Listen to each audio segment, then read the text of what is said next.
tive uma presença de um Deus que eu nunca tive na minha vida. Uma das maiores fazedoras de meme dessa internet de meu Deus, que era uma menina trans, a Kati Lares, se converteu à religião evangélica.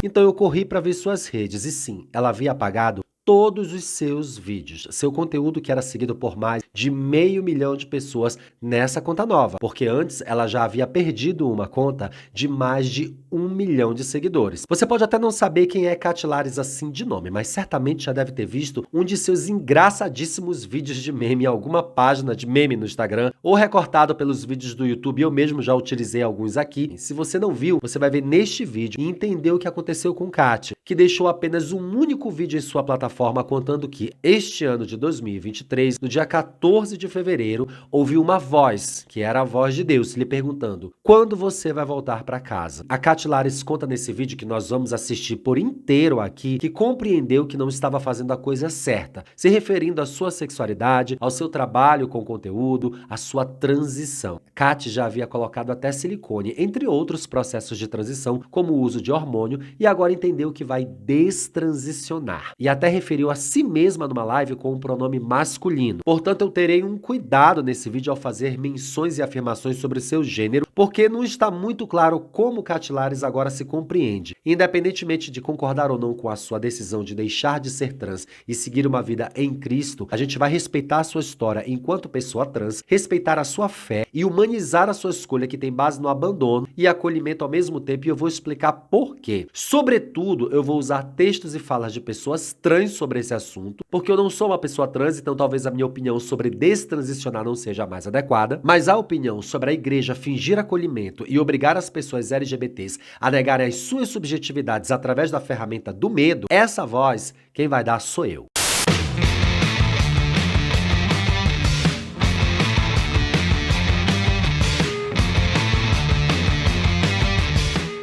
Olá, Belovers! Eu sou Márcio Rolim, criador e apresentador deste canal, onde discutimos cada vez mais os assuntos da nossa comunidade LGBTQIAPN+. Tá quase virando um periódico semanal de notícias. Já segue o canal, deixa o seu like e aqui no descritivo tem um Pix para você continuar ajudando a fazer novos vídeos toda semana. E não esquece, a gente tem um Apoia-se, e é por esse Apoia-se que a gente vai criar um grupo especial aí numa plataforma e que vai ter vídeos exclusivos só para essa galera.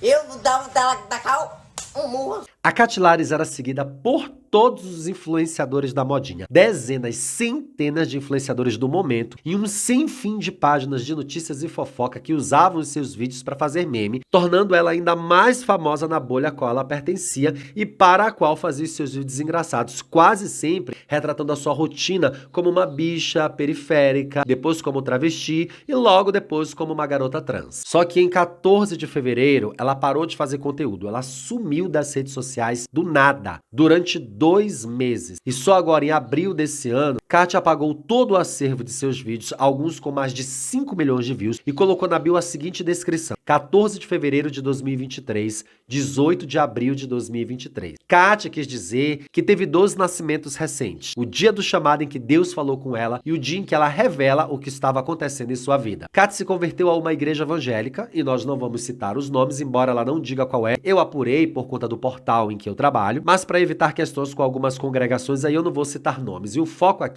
é a Kati, que ainda não mudou de nome nas redes, por isso vamos dizer Kati.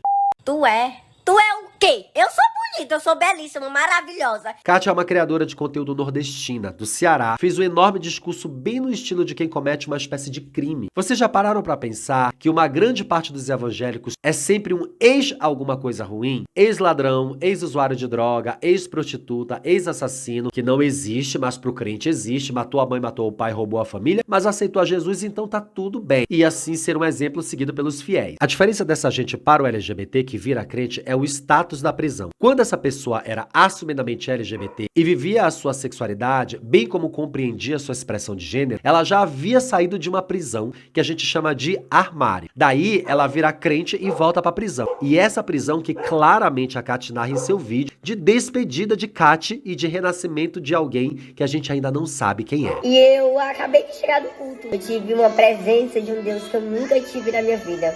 É sempre esse discurso de que você nunca sentiu nada igual, que foi uma sensação diferenciada, um discurso que anula e invalida toda a sua vivência, experiência, descoberta. Esse é o primeiro processo pelo qual uma pessoa passa quando ela é convencido de que tem que aceitar a Jesus. Olha o que você está sentindo, é inédito, é novo. Não é nada de novo, gente. A gente cresce ouvindo missa, culto, dependendo da família, é vigília, é terço, toda sexta-feira em casa. Você apenas foi convencido agora de que o vento que bateu naquele momento era a voz de Deus falando com você. E Deus falava no meu coração, pega o celular e fala, a hora chegou. Claramente tem pessoas por trás desses atos. Pega o celular e fala, sobe no morro e joga fora suas roupas, queima tuas perucas. Eu trabalhei com uma pessoa que jogou uma discografia completa de 3 mega artistas que ela cultivou por 10 anos, gastando muita grana, porque ela acreditou que Deus disse pra uma pastora que era pra ela jogar fora no rio. Senhor, é isso. E Deus falou, pega o teu celular que a hora chegou. Vocês que acreditam em Deus com honestidade, fala pra mim, vocês já ouviram alguma voz real, um som, barulho falando com vocês, dizendo uma frase? Geralmente as pessoas mais esclarecidas que acreditam em Deus justificam a voz de Deus como um sentimento que ela teve, uma vontade de fazer algo, uma decisão que ela tomou. Mas o crente não, ele conta que ele ouviu real, uma voz que falou com ele, ou que ele foi no inferno, ou que Deus deu uma visão pra ele, ele acabou de ver uma coisa, e a Kati tá convencida de que ela ouve vozes e que ela tem visões. No dia 14 de fevereiro, eu tive um encontro com Deus. Eu tava na casa de um amigo. E nessa noite, Deus, ele me tocou. Percebam aí que a Kati tem menos convicção do que fala do que as pessoas que a escutam. Porque a conveniência de as pessoas acreditarem no que ela fala é muito maior do que ela saber que está falando a verdade, que está com dúvidas sobre suas questões de gênero e sexualidade e que sente medo. E agora ela aceita isso como a única possibilidade de não ir para o inferno ou de viver uma nova vida. Que falava, que hora você vai voltar pra casa? Deus, ele abriu minha mente que eu pude me corrigir. Kati acredita que estava errada, quebrada, que precisava de correção. E é aí que a gente entra num assunto muito sério, que é a transição. É muito possível que ela tenha sido convencida de que precisava destransicionar, porque Deus estava pedindo isso para ela. Tanto que tem um trecho anterior que ela relata que Deus diz, a hora chegou. E ainda tem um trecho mais para frente que ela vai dizer que Deus diz, volta para casa. A transição de gênero é o processo pelo qual as pessoas trans avançam quando se deslocam para um papel de gênero que difere daquele associado ao designado no nascimento. A transição pode incluir aspectos sociais, como a adoção de um novo nome, de um pronome de tratamento, aspectos jurídicos, como a retificação dos documentos e identificação oficial, e aspectos médicos, como terapias hormonais, cirurgias, uma muito conhecida cirurgia de readequação genital, mais conhecida como redesignação sexual. Vale lembrar que nenhuma pessoa trans necessariamente tem ou que deseja ter processos cirúrgicos de transição. Como eu disse, a transição perpassa por muitos aspectos que cada um deles cabe ou não naquela pessoa. E não realizar alguns não faz aquelas pessoas menos trans ou inviabiliza a sua compreensão naquele gênero que lhe cabe. Tá, eu vou parar de rebuscar porque tá muito Rita Von Hunt. Se uma mulher trans não aquendou o pau, ela não é menos mulher. Se um menino trans não extirpou as mamas, ele não é menos homem.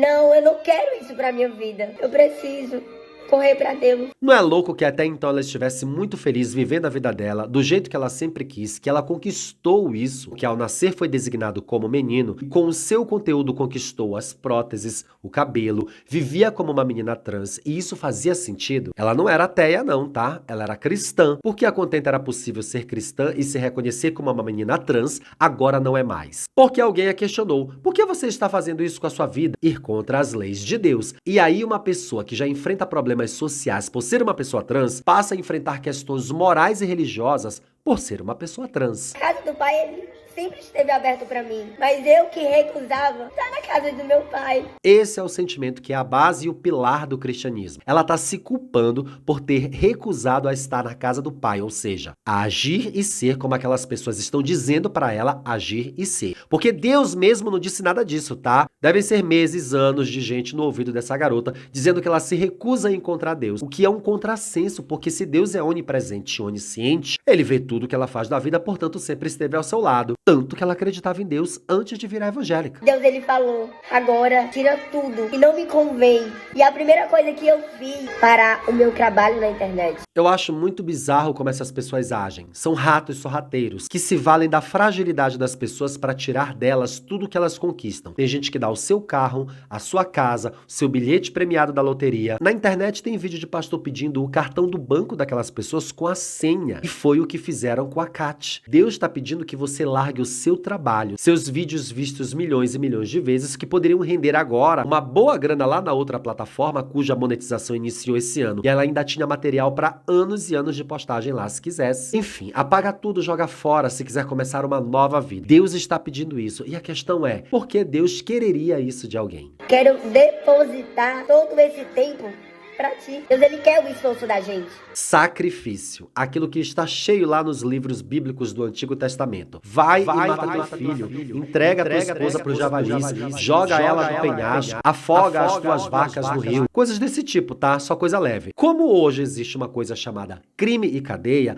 aí os sacrifícios mudaram um pouco de parâmetro, como esse, de abandonar o seu trabalho. Eu parei tudo. Desativei meu Instagram, apaguei todas as minhas publicações. Nesse tempo que eu parei meu trabalho, eu pude conhecer um Deus. Até parece, né, que Deus só vai te dar amor se você jogar fora o seu dinheiro, as suas conquistas, largar seu trabalho, se você abrir mão dos seus planos e da sua identidade. Até parece que Deus precisa disso pra te amar. Chegou o momento que eu vi falar publicamente. Eu voltei pra casa do pai. O momento ao qual ela fala é a destransição, portanto, é a volta para o papel de gênero que coincide com o gênero designado ao nascimento. A destransição, assim como a transição, pode envolver aspectos médicos ou sociais destinados a reverter a transição de gênero. O fato é que nem todas as pessoas trans que iniciam o processo de transição se sentem bem durante a jornada. Algumas pessoas podem desistir por N razões, como conflitos familiares, conflitos religiosos, sociais, ou simplesmente porque mudaram a sua perspectiva em relação ao seu gênero. É muito possível. Cada pessoa tem a sua própria jornada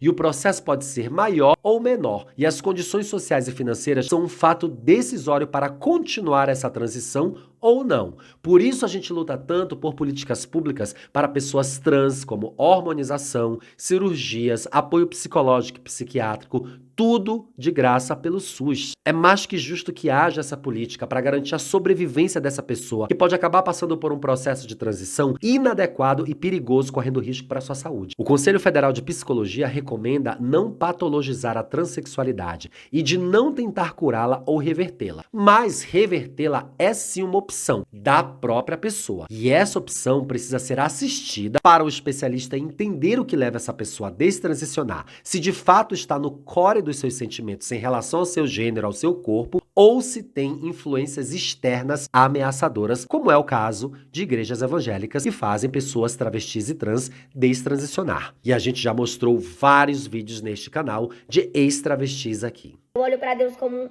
se ele fosse um mar. Só que agora eu tô na direção desse mar, que eu não tô nadando pros lados. Eu li um comentário no Twitter que dizia o seguinte: Eu acho horrível essas gays ficarem falando que a religião faz mal, mas muitas dessas pessoas se sentem mais acolhidas na igreja do que pela comunidade, que tanto palpita nas decisões, mas nunca abraça de verdade. Depois querem falar que gays não se sentem parte da comunidade. Tá, vamos lá. Primeiro, que se ela fosse acolhida, ela não teria que tirar seu silicone. Acolhimento significa recebimento de como você é, como você se gosta. Se tem concessões para que você seja recebido ali, então não é acolhimento. A comunidade nunca disse para uma travesti ou uma trans abrir mão de suas subjetividades. Não acolhimento da comunidade com algumas pessoas da sigla é uma questão política estrutural, e eu já falei várias vezes aqui nesse canal sobre a história do questão de gosto, como algumas pessoas são excluídas ali e não são acolhidas. Pessoas pretas, gordas, afeminadas. O cristianismo nunca vai acolher pessoas LGBTQIAPN+. Não sei de onde vocês tiraram isso de igreja inclusiva, se ela sequer tem reconhecimento do chefe da igreja,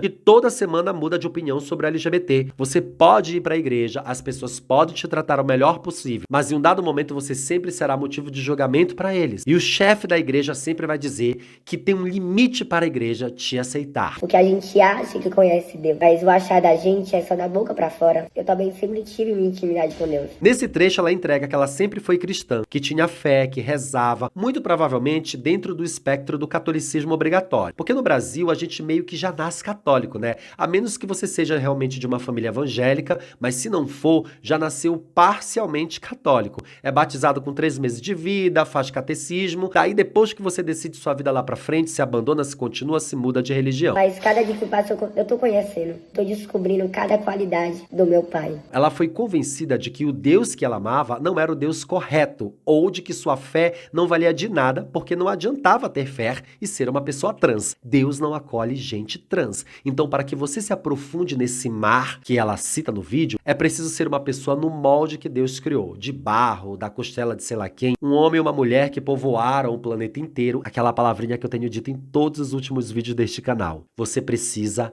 atender a norma. Por isso que a gente chama as pessoas que não são trans de cisnormativos. A igreja vê essas pessoas como ela como um troféu. Nunca vão deixá-la esquecer que ela foi uma pessoa pecaminosa, que vivia em um erro, que tinha uma vida em desgraça. E isso é uma carta, uma moeda de troca. Todo e qualquer pastor que virou pastor depois de largar o vício, de sair do crime, usa isso como uma moeda de troca a vida inteira. Em qualquer oportunidade deles, eles vão expor a vida dessa pessoa no meio de uma assembleia, no meio de um culto, só para mostrar que Deus é o Senhor e tirou ela do fundo do poço. E essa pessoa renasceu como a Kate acredita ter renascido. Eu espero muito que a Kate encontre um caminho de paz, um lugar onde ela consiga existir, não sem sofrer, porque é impossível nessa era um corpo dissidente não sofrer, mas que seu sofrimento seja amenizado em um local de compreensão, de possibilidades, de sobrevivência sobretudo. E já que as trans e travestis da história e do presente, como Luísa Marilac, Erika Hilton, Duda Salabé, que são mulheres à frente da luta pela garantia dos direitos e da existência, não serviram como exemplo para Kate, que Deus sirva, que esse Deus seja o seu alento, que seu corpo suporte essa nova história de vida. A gente torce por algo que é utópico, porque a gente já viu essa história de pessoas deixando de ser gay, deixando de ser travesti e voltando para suas vidas novamente tempos depois. Eu já narrei alguma dessas histórias aqui. Só que não importa qual seja o processo e qual seja o futuro. Aqui a gente tá para acolher. De coração, Kate. Força e sorte na sua jornada. Muito obrigado para quem chegou até aqui o final desse vídeo. Não esquece de dar um like, deixar seu comentário. Vai lá no Apoia-se também, apoia o canal para ganhar vídeos exclusivos ainda esse ano. E agora estão passando 12 vídeos aqui para você continuar maratonando no canal. Um grande abraço e até o próximo. Tchau!